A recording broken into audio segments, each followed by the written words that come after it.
En el nombre del Padre, del Hijo y del Espíritu Santo. Amén. Sean todos bienvenidos a Pater Noster. Te saluda tu hermano José Manuel Gutiérrez.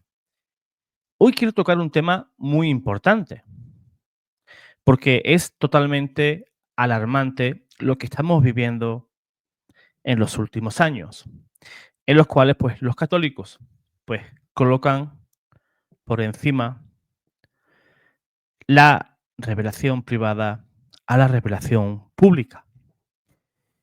Y siguen más a esos falsos videntes o falsos profetas antes que al magisterio y a la jerarquía de la iglesia. Cuando alguien les nombra un sacerdote que tiene una opinión diferente, pues ¿qué te van a decir? Son masones, pertenecen a la masonería, nos están persiguiendo. Ese es el ridículo discurso de esas personas que tratan de eh, ganar por torpe ganancia cualquier tipo de bien, ya sea fama, ya sea dinero o lo que sea, y mercadean con todos ustedes. Por eso que tenemos que tener estos dos ojos que tenemos aquí bastante bien abiertos. Antes de comenzar esta pequeña disertación sobre el tema de los falsos profetas y falsos videntes, donde vamos a dar un punto muy importante de cómo detectar a esos falsos profetas. Y es que siempre el falso profeta o el falso vidente siempre va a huir o siempre va a tratar de escabullirse del juicio de la iglesia. Y eso es uno de los puntos que la iglesia pues toca para averiguar si una persona es una verdadera vidente o no. Si esa vidente o ese profeta está fuera de la iglesia, no se quiere someter al juicio de la iglesia, entonces a mí eso ya me huele como más falso que un billete de 6 euros. Pues bien, voy a hacer una oración antes de comenzar a hacer esta disertación sobre este tema, una oración pues preciosa de protección. Se llama la oración de los 3 clavos. Me persigno con los 3 clavos y me abrazo de la cruz. Cruz santa, cruz digna, cruz divina. Yo te alabo y te bendigo por el Señor que murió en ti. No dejes llegar cosas malas junto de mí. Que la cruz y la corona vayan siempre delante de mí y muevan los corazones que estén en contra de mí. Cristo vive, Cristo reina, Cristo de todos mis enemigos me defienda. El Padre me libre, el Hijo me guarde y el Espíritu Santo por nosotros hable. Ave María Purísima, sin pecado concebida, alabado sea el Santísimo Sacramento del altar. Pues para saber si un falso vidente o falso profeta es verdadero o es falso, como he dicho, vamos a tocar ese punto. Vamos a ir estudiando este tema en diferentes videos. Pero hoy quiero tocar el tema de la obediencia a la iglesia. Obediencia y sometimiento a la iglesia. Pues bien, vamos a tocar hoy ese tema profundamente espiritual y al mismo tiempo absolutamente esencial para todo creyente católico, que es la obediencia a la iglesia cuando se trata de revelaciones privadas. Nos hacemos unas preguntas. ¿Puede un alma sencilla recibir un mensaje del cielo? La respuesta es sí. ¿Puede alguien tener visiones, locuciones, éxtasis, fenómenos místicos? Sí. Pero hay algo que nunca puede faltar si el espíritu es realmente de Dios. La obediencia a la iglesia. La Sagrada Escritura nos enseña que tenemos que estar atentos y examinar si esos espíritus vienen de Dios o no vienen de Dios. Y para entenderlo mejor, hoy vamos a viajar a 3 momentos fundamentales de nuestra historia en la fe. Vamos a tocar las apariciones de Nuestra Señora de Guadalupe, a San Diego, a San Juan Diego, perdón, las visiones a Lourdes, a la joven Bernadette y el testimonio de San Pablo en su carta a los Gálatas, donde incluso él, apóstol por vocación divina, se sometió a la autoridad de la iglesia. Pues bien, vamos a ir atrás en el tiempo. Nos encontramos en el México del siglo XVI, un pueblo evangelizado apenas hacía unos años y una cultura indígena profundamente herida tras la conquista.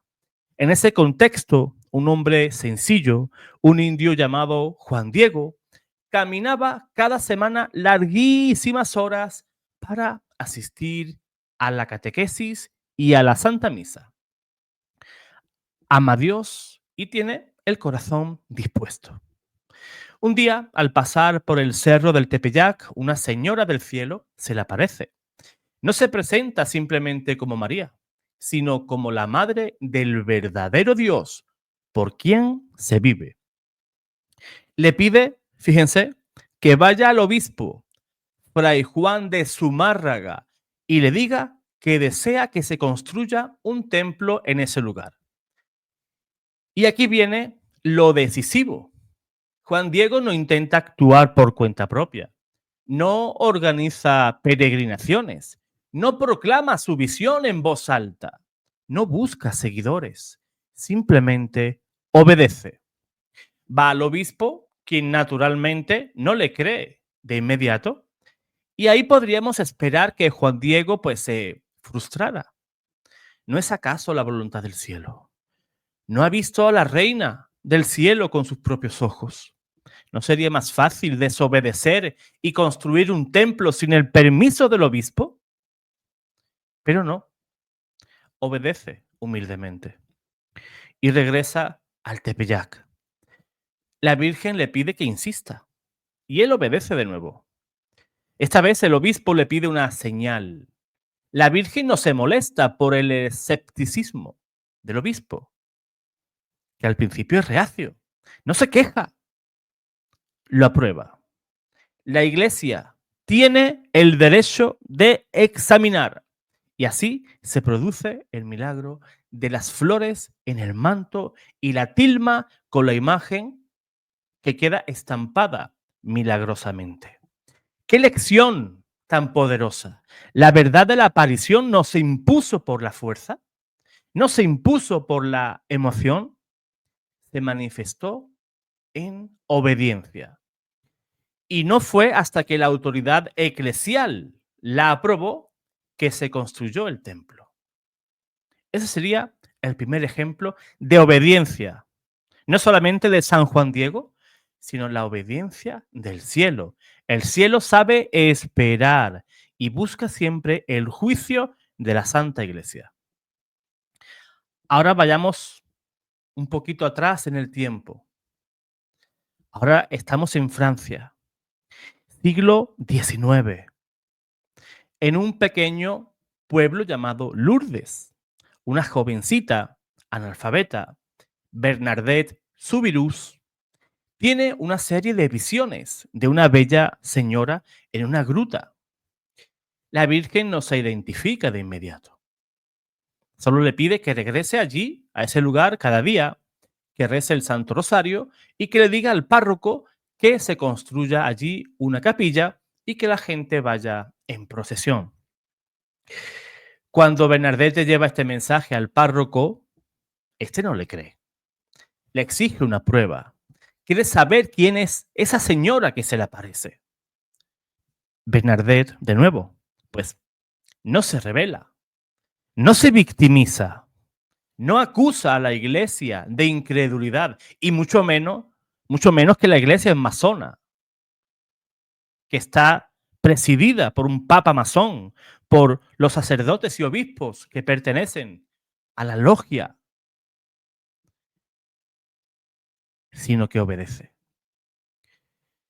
Y cuando regresa a la gruta y pregunta, la señora le dice, yo soy la Inmaculada Concepción. Una frase imposible de saber para una niña sin instrucción, sin estudios. Pues solamente 4 años después, en el año 1854, el Papa Pío IX había proclamado como dogma que María fue concebida sin pecado original. Y esa frase fue la confirmación que convenció al párroco y a las autoridades eclesiásticas. Pero nada se habría logrado si Bernadette no hubiera obedecido. No fundó un grupo, no fundó una secta paralela a la iglesia. No se puso a vender ni rosarios, ni a vender escapularios. No escribió tampoco un libro. Simplemente dijo la verdad y esperó. Porque si una aparición viene de Dios, no necesita defenderse sola, sino que Dios se encarga. Pero el alma fiel debe pasar de manera obligatoria por la obediencia. Y ahora vamos a ver un ejemplo bíblico sobre la obediencia en cuestiones de revelación y sometimiento a la iglesia. Hoy va a ser nuestro testigo, pues, San Pablo, ¿verdad? Vamos a ir a la Escritura, vamos a leer la carta a los Gálatas, capítulo 2, versículos 1 y 2, que dice la palabra de Dios lo siguiente. Subí a Jerusalén por causa de una revelación y expuse a los apóstoles el evangelio que predico entre los gentiles, para no estar corriendo o haber corrido en vano. ¿Quién es Pablo? El apóstol de los gentiles, el que fue arrebatado al tercer cielo, el que recibió el evangelio directamente de Cristo. Y aún así, va a Jerusalén a consultar a los apóstoles, no por debilidad, no por falta de fe, sino porque sabía que la fe no es algo individual, sino eclesial. San Pablo no pensó tampoco fundar otra iglesia y fundar un movimiento fuera de la iglesia. Podría haber dicho, yo tengo la revelación de Cristo resucitado. No necesito que Pedro, ni Santiago, ni Juan me confirme, pero no lo hizo. Expuso su mensaje y recibió el respaldo de Pedro, de Santiago y de Juan. Eso es obediencia eclesial. Eso es humildad teológica. Eso es amor a la iglesia. ¿Qué nos enseña todo esto? Estos 3 ejemplos, queridos hermanos, nos gritan una verdad fundamental. Las revelaciones privadas no están por encima de la autoridad de la Iglesia. El catecismo de la Iglesia Católica es clarísimo en este punto. Leamos el numeral número 67, que dice lo siguiente. A lo largo de los siglos ha habido revelaciones llamadas privadas, algunas de las cuales han sido reconocidas por la autoridad de la Iglesia. No pertenecen, sin embargo, al depósito de la fe. Su función no es la de completar la revelación definitiva de Cristo, sino la de ayudar a vivirla más plenamente. Y añade algo que es clave. La fe cristiana no puede aceptar revelaciones que pretendan superar o corregir la revelación de la que Cristo es la plenitud. Es decir, si alguien tuviera una visión legítima, esa visión debe pasar por el discernimiento y la aprobación de la iglesia. No basta que uno sienta que eso es de Dios. No basta lágrimas, milagros, éxtasis. Si no hay una obediencia, no existe garantía de autenticidad. Y este punto no es que lo diga yo, es que los verdaderos y los grandes investigadores, como René Laurentin, este es uno de los puntos que él toca para dictaminar si una aparición es auténtica o no. Si la persona que dice tener esas apariciones o esas revelaciones son auténticas o no.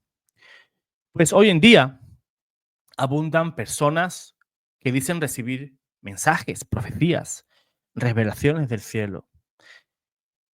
Según un estudio sobre sectas y este tipo de temas, por ejemplo, estudiando un poquito el tema y buscando números, se cuenta que en Colombia, solo en Colombia, hay 800 personas que se sepa que dicen tener revelaciones y apariciones marianas. Tenemos que pensar que esas 800 son auténticas. Tenemos que ir detrás de esos 38 profetas, esos 800, perdón, falsos profetas y falsos videntes. Es algo para volverte loco. Muchas de ellas pueden ser ciertas, pero muchas otras pueden estar engañadas. O peor, ser instrumentos del enemigo disfrazado de ángel de luz. Por eso, si tú o alguien cercano ha recibido algún mensaje, una visión, una locución, lo primero no es publicarlo. Lo primero es guardar silencio, presentarlo a la autoridad eclesiástica competente, un confesor, un director espiritual, o si me apuras, mejor que mejor, el obispo del lugar. Y si la iglesia no lo aprueba o incluso lo corrige, no hay que rebelarse, porque el alma obediente nunca se pierde, nunca se pierde. Y al final Dios te va a dar la razón. Pero el alma orgullosa, aunque vea milagros, puede terminar engañada.